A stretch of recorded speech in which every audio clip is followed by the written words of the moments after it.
আমি আমাদের চোখের পানি তাদের কোনো প্রয়োজন নাই, আমাদের মায়া কান্নার গাজাবাসীর কোনো প্রয়োজন নাই। গাজাবাসীর প্রয়োজন অর্থনৈতিক সাপোর্ট, গাজাবাসীর প্রয়োজন সামরিক সাপোর্ট, গাজাবাসীর প্রয়োজন এমন একটা জাইশ, এমন একটা ফোর্স যেটা বাহির থেকে গিয়ে বাইতুল মুকাদ্দাসকে উদ্ধার করবে ইনশাআল্লাহ। আর আপনারা ভবিষ্যৎবাণী শুনে রাখবেন, ইনশাআল্লাহু আযজা ওয়া জাল আল্লাহ রাব্বুল আলামিনের এই বান্দাদের মধ্যেই এমন একটা জাইশ, এমন একটা দল আল্লাহ পাক সৃষ্টি করে দিবেন ইনশাআল্লাহ। যেই দল, যেই জাইশকে পৃথিবীর কোন সেনাবাহিনী থামাতে পারবে না ইনশাআল্লাহ। শেষ পর্যন্ত তারা বাইতুল মুকাদ্দাস মুক্ত করেই ছাড়বে ইনশাআল্লাহ। শুধু সময়ের অপেক্ষা। তারা আমাদেরকে অপশন দিয়েছে, হয় আমাদের দাস হও না হলে মরো। শেষ কথা, তারা আমাদেরকে অপশন দিয়ে দিয়েছে, হয় আমরা তাদের দাসত্ব করব না হলে মরবো। আমরাও বলে দিচ্ছি, আমরা দাসত্ব করব না।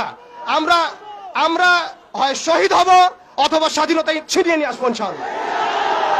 হয় আমরা শহীদ হব না হলে স্বাধীনতা ছিনিয়ে নিয়ে আসবো ইনশাআল্লাহ। আল্লাহ পাক আমাদের বাংলার তাওহীদের জনতাকে কবুল করেন, আমিন। ওয়া আখিরু দাওয়ানা।